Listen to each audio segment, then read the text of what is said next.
வணக்கம் தீபிகா.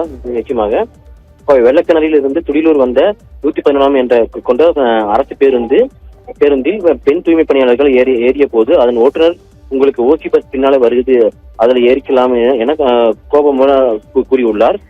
இதை கேட்ட பெண் தூய்மை பணியாளர்கள் ஓட்டுநர் மற்றும் நடத்துனரிடம் நாங்கள் காசு கொடுத்துதான் டிக்கெட் அடிக்கிறோம், பின்னர் எதற்காக எங்களை அப்படி சொன்னா என்று கேட்டு வாக்குவாதத்தில் ஈடுபட்ட வீடியோ தற்போது வெளியாகி பரபரப்பை ஏற்படுத்தி உள்ளது.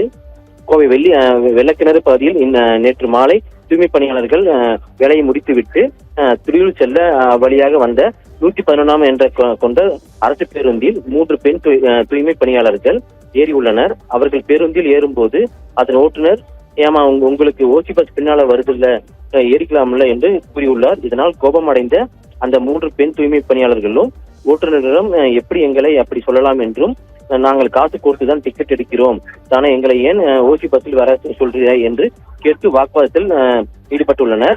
மேலும் அவருக்கு ஆதரவாக பேசிய நடத்துனரையும் கோபத்துடன் பேசியுள்ளனர். இதனால் பேருந்தில் இருந்த ஒரு பயணி வீடியோ எடுத்துள்ளார்.